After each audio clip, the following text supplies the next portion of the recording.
दोस्तों, एक पल के लिए सोचिए, दुनिया का सारा सोना अगर आज पिघला दिया जाए तो वो अब भी मौजूद है, किसी की तिजोरी में, किसी के गले में या किसी बैंक के लॉकर में। लेकिन चांदी के साथ एक डरावना सच जुड़ा है। हम जितनी चांदी जमीन से निकाल रहे हैं, हम उसे खत्म कर रहे हैं, उसे जला रहे हैं। जी हाँ, पिछले कुछ महीनों में आपने देखा होगा चांदी के दाम 90,000 फिर 1 लाख रुपए प्रति किलो के पार चले गए। न्यूज़ चैनल्स चिल्ला रहे हैं कि चांदी महंगी हो गई है, लेकिन कोई ये नहीं बता रहा कि चांदी गायब हो रही है। क्या हम इतिहास के सबसे बड़े सिल्वर स्क्वीज की तरफ बढ़ रहे हैं? क्या ये सही समय है इसमें पैसा लगाने का, या फिर आप एक बहुत बड़े ट्रैप में फंसने वाले हैं? नमस्कार दोस्तों, आज के इस वीडियो में हम सिर्फ प्राइस हाइक की बात नहीं करेंगे, हम बात करेंगे उस इनविजिबल क्राइसिस की जो आपकी जेब और ग्लोबल इकोनॉमी दोनों पर असर डालने वाली है। चलिए गहराई से समझते हैं। सबसे पहले हमें अपनी पुरानी सोच बदलनी होगी। बचपन से हमने सुना सोना राजा है और चांदी वजीर। हम चांदी को सिर्फ पायल, सिक्के या बर्तनों तक सीमित समझते रहे। लेकिन 2024 और 2025 की दुनिया में चांदी कोई लग्जरी नहीं बल्कि एक स्ट्रेटेजिक मेटल बन चुकी है। चांदी को लेकर 3 सबसे बड़े मिथ। मिथ नंबर 1, चांदी गरीब आदमी का सोना है। गलत। मिथ नंबर 2, चांदी सिर्फ गहनों में काम आती है। गलत। मिथ नंबर 3, सोना हमेशा चांदी से बेहतर है। आधा सच। अब जरा डेटा देखिए। आज से 10 साल पहले चांदी का ज्यादातर इस्तेमाल फोटोग्राफी और ज्वेलरी में होता था, लेकिन आज आपकी जेब में रखा स्मार्टफोन, आपके घर की छत पर लगा सोलर पैनल और सड़क पर दौड़ती इलेक्ट्रिक गाड़ियां, इन सब का दिमाग और दिल चांदी से बना है। पूरी पीरियोडिक टेबल में चांदी बिजली की सबसे बेहतरीन कंडक्टर है। इसका कोई सही विकल्प नहीं।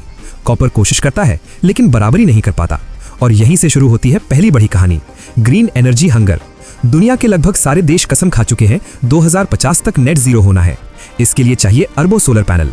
एक रिपोर्ट के मुताबिक पिछले साल ग्लोबल सिल्वर सप्लाई का करीब 20% हिस्सा सिर्फ सोलर इंडस्ट्री निकल गई, और ये डिमांड हर साल बढ़ने वाली है। लेकिन कहानी में एक ट्विस्ट है। सोना रिसाइकिल होता है। आपके दादाजी की अंगूठी पिघलकर नई चेन बन सकती है, लेकिन इलेक्ट्रॉनिक्स में इस्तेमाल होने वाली चांदी इतनी कम मात्रा में होती है कि उसे रिसाइकिल करना बहुत महंगा पड़ता है। नतीजा, वो चांदी हमेशा के लिए लैंडफिल्स में चली जाती है। यानी हम चांदी को खा रहे हैं और वो वापस नहीं आ रही। अब आते हैं दूसरे बड़े पॉइंट पर, सप्लाई शॉक। आप सोचेंगे अगर डिमांड ज्यादा है तो और खदानें क्यों नहीं खोल लेते?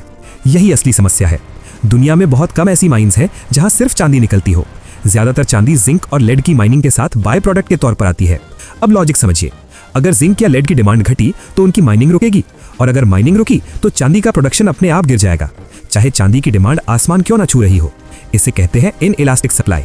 और पिछले 4 सालों से दुनिया सिल्वर डेफिसिट में चल रही है। अब आते हैं सबसे दिलचस्प एंगल पर, जियोपॉलिटिक्स और चाइना फैक्टर। चीन, जिसे दुनिया की फैक्ट्री कहा जाता है, पिछले कुछ सालों में भारी मात्रा में चांदी जमा कर रहा है। क्यों? क्योंकि अगला युद्ध बंदूकों से नहीं, टेक्नोलॉजी और चिप से लड़ा जाएगा, और बिना चांदी कोई एडवांस चिप नहीं बनती। उधर अमेरिका में जैसे ही ब्याज दरें घटती हैं, डॉलर कमजोर हो जाता है, और डॉलर के कमजोर होते ही सोना और चांदी मजबूत हो जाते हैं। बड़े बड़े सेंट्रल बैंक्स अब रिस्क नहीं ले रहे, वो हार्ड एसेट्स खरीद रहे हैं। लेकिन रुकिए, एक सीधा और चौंकाने वाला सवाल। अगर आपने ठीक 1 साल पहले चांदी में सिर्फ 1 लाख रुपए निवेश किए होते तो आज उसकी वैल्यू कितनी होती? करीब 1,30,000 से 1,40,000 रुपए। यानी बिना कोई बिजनेस, बिना कोई EMI, सिर्फ चांदी बैठी रही और 30 से 40,000 कमा दिए। अब सोचिए अगर यही ट्रेंड आगे भी चला तो? यही वो जगह है जहां ज्यादातर लोग पछताते हैं। दाम कम हो तो डर लगता है, बढ़ जाए तो लगता है अब देर हो गई। नतीजा, न कम पर खरीदा न ज्यादा पर बेचा, बस देखते रह गए। अब सवाल, क्या आपको चांदी में निवेश करना चाहिए? यहाँ ज्यादातर लोग सबसे बड़ी गलती करते हैं। वे बाजार जाते हैं और फिजिकल चांदी खरीद लाते हैं। ध्यान से सुनिए, ये शायद निवेश का सबसे खराब तरीका है, क्योंकि फिजिकल चांदी पर 15 से 20% तक मेकिंग चार्ज और टैक्स लगता है। मतलब खरीदते ही आप नुकसान में होते हैं। अगर आप सच में इस सिल्वर बूम का फायदा उठाना चाहते हैं तो डिजिटल सिल्वर और सिल्वर ETF को समझना जरूरी है। अब सवाल ये है, निवेश करें कहाँ? आज भारत में कई भरोसेमंद प्लेटफॉर्म्स मौजूद हैं जहां आप बिना फिजिकल चांदी खरीदे सीधे चांदी में निवेश कर सकते हैं। कुछ प्लेटफॉर्म्स पर आप डिजिटल सिल्वर खरीद सकते हैं जहां आपकी चांदी सुरक्षित वॉल्ट में स्टोर होती है, और कुछ प्लेटफॉर्म्स पर आप सिल्वर ETF के जरिए स्टॉक मार्केट से सीधा एक्सपोजर ले सकते हैं। इन विकल्पों में ना लॉकर की टेंशन होती है, ना मेकिंग चार्ज देना पड़ता है, और आप जब चाहे खरीद या बेच सकते हैं। आपकी सुविधा के लिए मैंने नीचे डिस्क्रिप्शन में कुछ पॉपुलर और भरोसेमंद प्लेटफॉर्म्स के लिंक दिए हैं जहां से आप चांदी में निवेश शुरू कर सकते हैं।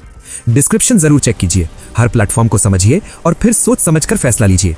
लेकिन एक जरूरी चेतावनी, चांदी कोई जादू की छड़ी नहीं है। इसके दाम तेजी से ऊपर जाते हैं और कभी कभी उतनी ही तेजी से नीचे भी आते हैं।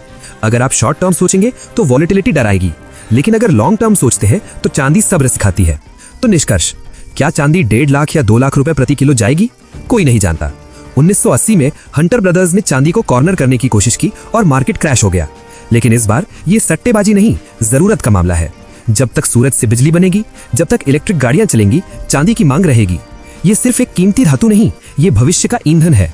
एक आखिरी सवाल, अगर आने वाले 10 सालों में चांदी सच में रेयर होती चली गई तो क्या अगली पीढ़ी इसे खरीद पाएगी, या फिर चांदी भी पेट्रोल की तरह महंगी मजबूरी बन जाएगी? फैसला आपका है।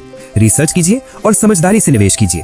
अगर आपको ये डीप डाइव एनालिसिस पसंद आया तो कमेंट में सिल्वर इकोनॉमी जरूर लिखिए। चैनल को सब्सक्राइब करें, बेल आइकॉन दबाएं। मैं मिलूंगा आपसे अगले वीडियो में।